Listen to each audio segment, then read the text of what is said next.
lalpan mal som chaw ro se in a ron kal hinuam kan tia chuan kan ve ngain lo kala ni chuan khongain lo chol ola chuan kan rong bol na ron tel ve ro in thlachung lo turing kan lo siamang chaw ti ka in tia me lim takin in omanga chuan mal som na thu kan fa don chaw ni thil ni zathak do pakhat kan thrilang chaw nu pakhat chan chen ani chunu te chu kongkoi ta kan dinga an bula chuan pa pakhat lo kalin poisa ron dila chunu chuan upper chu hongin dollar khata la chuka chu pa hne na chuan heti hen ati a kapu he poisa hi i phuwanga pe che kanilo kapek na chan chu kapek che hen ke ma zo khi kaloma atia chu pa chuan ani chu ena kapi dollar som ni min pela chuan hlim takini huni mang don ne ti na changa in real ru tak takin soiro he hi ka bible ani a kani na tiang hi kani na ni a kani ya tiang hi kani a kati theya tiang hi kati theya voina hian pathian thu zir tir kani dona voisen takin ka ngai to na har fim ti ka puange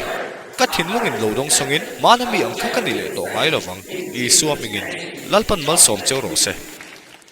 voin hian khak na hne chungchang ka soidon ni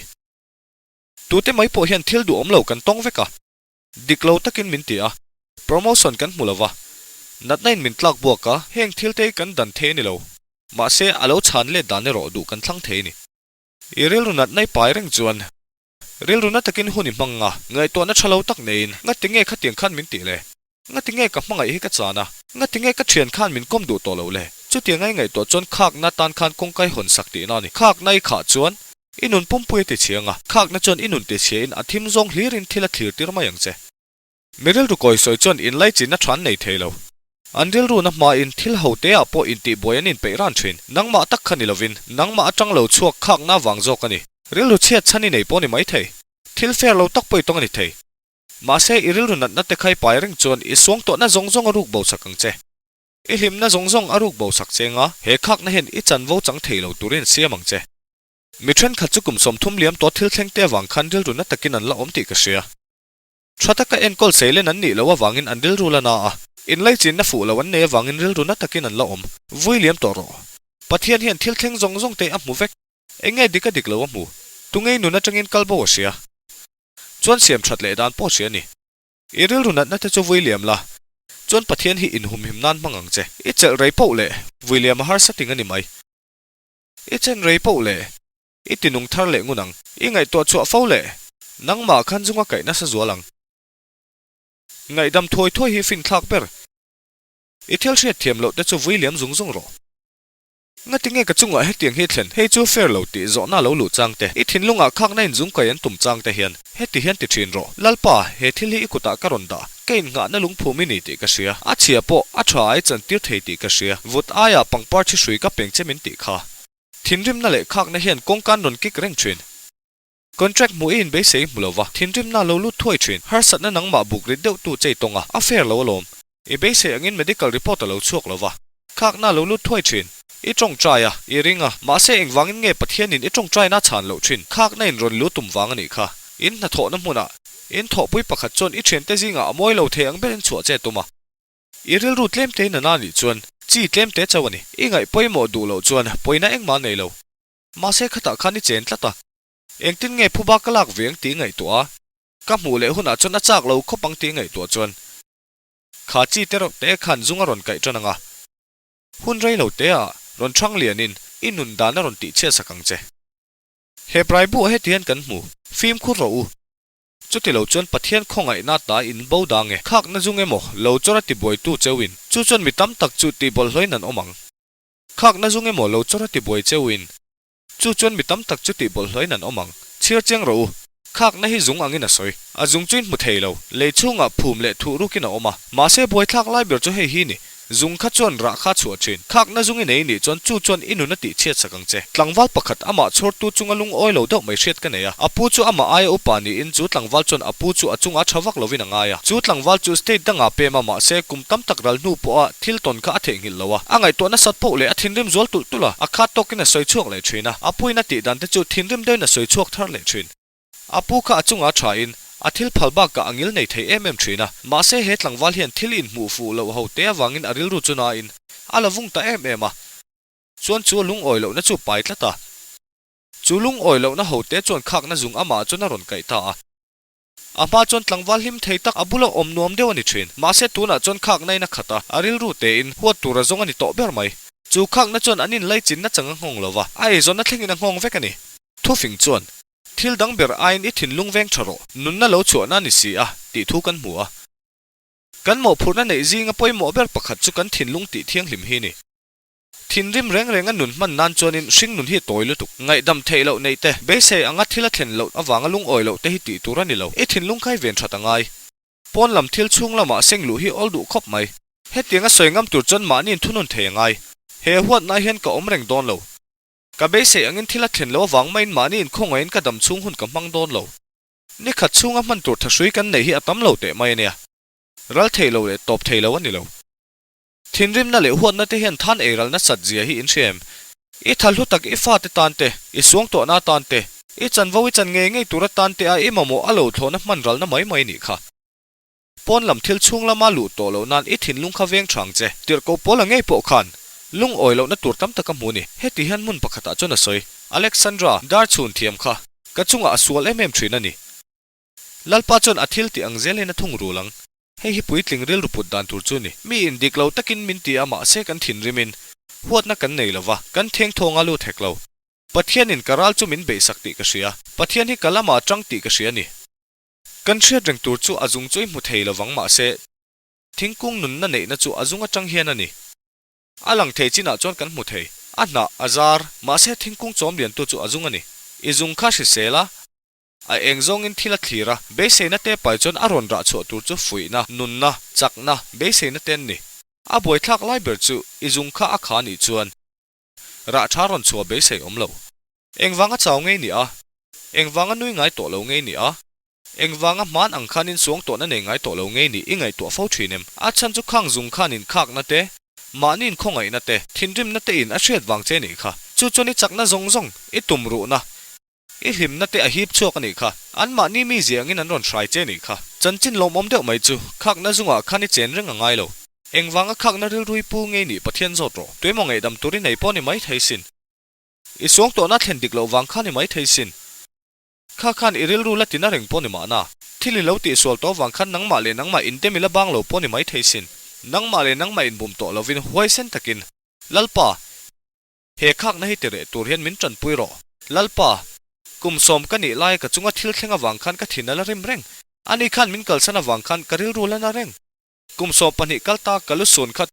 tun thleng hian ala re theilo lalpa ril ru kha reng renga om hi ka du lo man ang khan mi hmangai le thei ka du be seina nei le ka du lalpa malam ka pan the nan heng te min thla liam ti ro kha kha khak na zung phoi dan kong pha sabera ni kha enge ni zong chok la chon chan pui tu tur chein pathian aw ro nang ma mai choni ti theilo iril ruti na saktu che ngai dam the nan chan pui tur chein dil ro ingai huat na te I khak na te lak bo saktu chein dil ro khang nang ma a khak na bu kha I pai chu chuan I thoven huai ba ka I hlim na bo nu kha I mulet leang be se na thari nei lenga chuan pathian in itana buat sai thil thar chui mu mayang man kuma to khan Africa ram thingtlang khote takte a chuan in thria leng chem maya mi te chuan dam lo mai ba ka an lu hain an luak te chuaka an hu phe chon an thi pa hial hloma Sri Lanka thu chu khopui mi te po chon an lo sheve a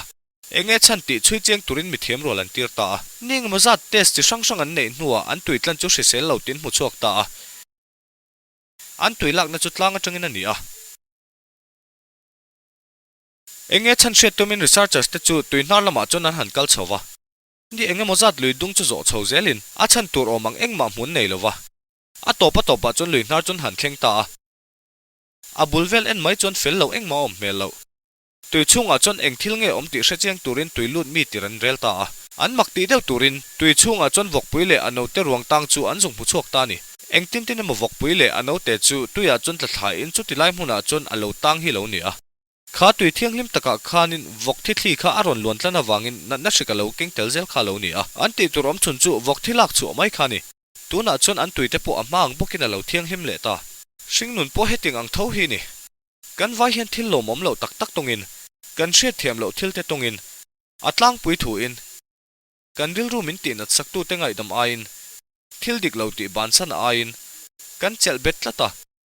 chuan khang vok te ang khan kan lui nar chu na shik chon atibol lo ta thina ni engwangin nge thim zong in thil kan thlir thin engwangin nge in lei chin na tha kan nei theilo engwangin nge ril ru koi soi kan put le thin kan ngai to thin hei ka mi zia vereng ani te kanin te mai maya nilo kha khai mi zia nilo pathian an pui siam ni kha lim turin hrisel turin lungoi turin thamong turin a siam che khak na pai tur le thinrim tur le hon na khat turin a siam lo che i lui na ron ti bol lo tu kha i then fai masak photangai khang vok te khai zon mu photangai diklo ta ka ti tu che khai ingai da mangai ni inti na tir le to su vai khatan tin na to che inti na tir le to su nang ma ni rem tin ni ngot lo chuanin an ma ni awangin i chan vo chan tur chan su an ma ni ta na ngai dam ni lo i lui na ti bol lo a om lo nan i ta ni ngai dam zo ka ni kha i be sei thleng zo talowa khan cham reng su kha sum don na tlong lo je ta khan om reng su kha contract ke mu lo kha theng hil to ro kaltir to ro pathian in itan thil rom han sak che nei kha kha chu a fia na che ni kha kong ka in hongai lu main kong ka in khari pal thlang ma sak photangai alom om lo poni mai thei ma se pathian chon engki ma hu vek chuan vok khai pai bo ni chuan akuta engki me nga a be sei na thari nei le a rin na thari nei le a suang to na thari nei le chuan pathian chon chan to anga in hriat te kha apekir leng che kong ka hon sakang che suang to thin ai tha mi peng che e thil lo chan to te ai khan nakinai mu tur hi aro puina tha fe zo kani chona ka siam du cheu chu khang vok thi te kha in tumram thlen na dal tu a mangsu khak na zum mangin in nun ti bol lo su malam pe na hun to ni e thil ton te kha shereng to su heti hen te ro lalpa diklo takin ka chunga thilan ti ma se ka thu hre tuini voina ka toka van doina ka toka ma se he ka chet na tura anrim ro thi ka that na turin min her dang lam sak dom ti ka sia ka mangain min kalsana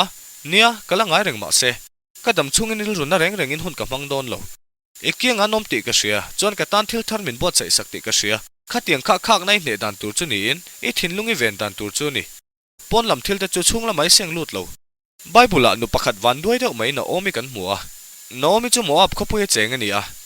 ama chu mai thai ni a pasalina boral san to a pasal boral nu rei vak lawa a fa pate pani chu than ni le a atan chon van puye chim hi ni rungot i phur zo ro lo van doina i chunga lo thleng thin ril ru chia puta be seina lo ol du hle ma se pathian hen i chan vo turi chan theilo pha na turani don chon he tiang hi i chunga thlen tir lawang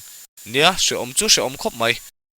ma se pathian hian kan chunga engpo lo thleng se aza ngai na kan chunga alan tir tur thumin tiam to i tur zo ro lo tur khopana sa eng se om ma tur tir lawang che kha khak na khan i thin lunga ron lu adon che khan i ke lo pen son dei la heti hen tro ai min nei don lo pathian kut pha chunga ka om he thil lo thleng hi ka that na turani ti ka sia tuna i thil pal tlang mek kha alom omina lang lo poni mai thei ma se pathian hian a thazonga her dang lam dana thiamani ma se ngai to na chon heti hian a ron tiang che limni ta na in her chuak ve don lo lung oi lo deu om kha itan chon a thaber ti in khang do thu te kha oi du reng reng su pathian hian itan thil lo mom tak lo ro man sak lo che sela chu tu na heni dam to kher lo wang itan thil ro pui tak ti sak che tuma naomi chon har sat na chi sang sang pal tlang in be sei tur nei to lo vai nga ya a ming thleng in a thak khiala naom ti om je chu hlim na ti na ni a mara ti na ming chu thak ka mara ti om je chu khak na ti na ni mi in naom ti an ko chon khatiang khan min ko to su ti thin karil ru na in ka ke che a ka suang to na te ti chiati na om vek to a thin lunga khak na om chu kong alo hon saka khatianga om na chan tur kha nei poni mai thei van doina na sa taka to ka ma se van doina to awang ringot khan ne na i changle don ti na ni lo i chan vo tur chang fel to ti na ni lo van doina chi sang sang in tlak bok che poni mai thei ma se i ming thak her su pathian in ichunga ti tumala ti zo lo thu top na siam tu chu mel ma pa ni lovin pathian zo kani nomi chu an khol hui bethle ma kir le a amo nu ru thi chon zuin a thian hlui ten an mu chon lim takin an ron kala naom nang mai lo ni reng ani mo an ti tu live ka mit thlain ka muthei nomi chon min lo lom pui veu te su hausa takin ka choka ma se kut bengin kalo kirani hi ka pasal le ka fa pa pani ten hen ka choka ma se min han enula ke ma chawin an hi kalo kir le ti na lo changa hausa takin suang to lian tham deuh nein du thu samro pui deuh nei ni chuak ve to em ma se be se angin thila thleng lo ve to em inin nei ji klok lawa nawi pai tlon tling lawa contract la chui mule box si lawa rel ru kha puto ol sam du ngatang ma se pathian za ngai na sajia mai chu nomi khan be se tur eng ma nei to loi mo in ti lain a suang to na zong a ke chevek toy mo ti lai khan pathian chon he ti hena ti thung nom lim takin bulitrana lim tak bokina topic khar do na ti impinge thak nanga ma se ke chon ka thak sak ve lo che mua brama khan har sat nai tok poni ma na lungai su bethle ma mal som nain kalo mu ka che thil chin che tlak deuh mai chu nomi khan a ming thak ma se bible marai ti na minga chu ngai reng reng lo nomi ti na ko reng tho mara ming puin i ming i thak ve to ngai em khak nain inung to em athim zonga thil clearin iwan doina to lam hlir khai ngai to thinem thil train ti sakro khai mingi in phua te khan nol la chon pathian in iminga phua sak che kha pulero iming kha pathian in na thak sak reng reng lo che pathian chon mal somini du sak bi kini mi hui ngeli ni mi risele ni mi chakini mi huai sen ni tin ala ko reng che sin mo brama khan har sa nai na tlak bok che ni mai thai ma se lowin ring ro pathian in bethlema mal som na nen alo ngak reng che ril lu kha puchunga thu reng lo khan Naomi chon amonu ruthi chu apuya ruthi chon papakhat du deuh mai aneya chon Naomi chon ti dan turte thu rona pe a ruthi hena chon heti hena ti a he riak rim tu hi in hnoi la chon he thuam no hi in bel bok la chon boaza chu wa muang che Naomi chon a hri om tor na te chu da tha in midang tan puinan a hun amang ta zoka a hlim na bo nu chu mukir le ta ni khak nai ni thinlunga koron hrewa tum che khan ti dan thaber chu nangma kha in ngai to lovin midang tan mal somna thlen tu ni tum zo kang che ruthi le boaza chu anin nei ta a chon fapa nein aminga obedan sa Naomi naute mu chon a hlim em ema ama nunna thar lo om le ang hialina in ria dam chan thar nei le in milim takalo ni le ta ni Bible a chon heti hian kan mu Naomi tan fapa lo pianga Naomi fa chu ni mi alo ma se khanau te khala in ama fa ang chena en kol sei lian ni ril runa reng renga hun mang thin kha tu na chon hlimna soi sen loina khat to alim liang ti kha angai to phangai reng reng lo pathian chon heti hian ati kamal somna vur tur cheu hian in thilunga khak na om te chu aron lu ala nang kangil nei na chon in nat to na te kha aron thoi dam leang pathian in itana ruat sak che chu tu man na dang theilo thi na mangin emo van doi na mangemo po in adang zo lo iming kha thak to po ni mala pathian hian khongai nanga ema wangin itan thil ro pui takla ti sak don tho che iom na tur hun na ruata ngi chuan ina om ti rang che marka bung som paruka chuan iso chu khen be na om to a Mari Magdalene le Mari dang chu iso siak rim tui hnoi turin jing taka iso thlana an kala engtin nge lungpui chon nor son ang tian ngai to a ma sen wa thlen chuan lungpui chon nor son in alo om to a thlan chunga chon an valuta chuta chon tlangwal pakhat buan war sin hin wa mu a vanter ka wani ringin an hlau to em a ani chon heti hian ati a iso in jong em ni ani chu heta hian om to lo a thole to ani chu Galilee lampan in ma akalmek ani chu chuta chon in muang alo ti a ngai to chiang ro heta hian om to lo chuta chon om vanter ko thu soi om je chu hei hi ni in be se angin mulo ti ka sia in ril ru na ti ka sia ma se heta hian om su so tilama son thil lo mom deu ina huak cheu heti zong hen soi tai la heta choni be se angin thila thing don lo medical report thalo te suang to na ke chia te omin heta hian ni om chuan ril ru na takini omang so tilama son kal jok ro ati nani achang chon pathian in helai mun beidon na roma hian min nem lo thin na chan chu tuna kan om na hian om lo tur min du wang ani nia lu sun chu na lom thil lom om tak zong ani lo ma se pathian chu heta hena om lo mala ma lo wakal to chuta chon lo ngak che pathian hi hun kal to khana om lo I chan na a I be se ang thleng talo wa khana om lo I malam hun tu ra om khata khan tang reng su so tilama son kal ro chuta chon lom na te lim na te nun bul thar te dam na te lo omang mari te pani kha thlana khan om rengin mani in khonga in he thil thleng hi ka oi theilo ti ta chela so ta om lal pa pathian kha anwa mu ve mi alawang pathian in so ta sona nga reng lai chen heta he ni lo om reng don em ni lungai ni lo kun rengem har sat nai to awangin khak nai ni khatem I be se angin thila thinlo wangin I thin remem helai muni chu sanin so tilama son kala hun to chuta chon mal som na omin pathian in chuta chon alo ngak reng to che khang lungai na te khan om reng don lo reilo te tan chawan ni kha I malama pathian alo wakal ma sa to I tan mal som na chi sang sang alo chop chuak lok diam to ni I in thlipuina nuai chet sak che chu helai muna hen ani nia alungai thla khop mai ma se thulom om deuh mai chu malama pathian alo kal ma sa to so tilama son alo ngak reng to che mal som na chi sang sang nen alo huak che ni hei che hi ka party po khani kum engemaw zat pastor na thok to in a hlotling em a sanctuary nal deuh mai din zo che in athil ti te wangin state board ta nomination hial mu in malama pan chho me ka farnu li sai chu lo piangin cerebral palsy na aron veya kapa chon bible thu chu chik le zolin chiar ta a pathian chu tidam tu ni dan thu te mu chuak mal som na kan chan the nan lo kala ni thu le ne na chang tu kan ni zia thu te achar chuak a chu thu chu ko thana chona soi chuak ta a mà se arin lo dewin ko than mi te chuan in chungrin na thu te ne na thu te le dam na thu soi chu an lo du ho lo mai a khati lai kha chuan in an ko than thu kha a in kal tlatani kum tam tak ka pai na lo she thin te chu thok le khata doral angan chang zo ta mana changa chen tha te point ka nu le pa te chun be du to lo ka pa chon chu ko than chu chua san lo ngai pha ta a aril runa ema asong to na te chu abula changin atan that le angai ring phangai lo ril runa takin pathian hena lalpa nga tinge he tiang he ni thlen tir ka thei top ka chu ve a nangma ka choi moi che a ati thei ma se ma ri ang khan he ta hian omin a she thiam lo nia he ta hi chon lung oi thak lo ma se ka paina mu mi lo chu pathian in ma lo shoi dei to ti hi ni pathian chon lei ku thi lo buat sai dei to a chu ta chon ka pa chu alo ngak reng to ni ka pa kha ta khan om reng sela chu a chan vo tur kha chang phami lo wang chu ko san chu chua sanin mi som ko nen lei ku thin dina chu chu kum som nga kalta thil thleng to khani in tun thleng hian chak takin kan lakal zel ani hi enge ka soyom zia chu helai mun hi atop na tur ani lo lungai na in phat san na tuar na chan na heng te chu hun rei lo te tan chawan ni pathian a lo wakal ma sa to khang khang na dekha in chelbe tir su mani in khongain kun reng su malam panin so tilama son kal ro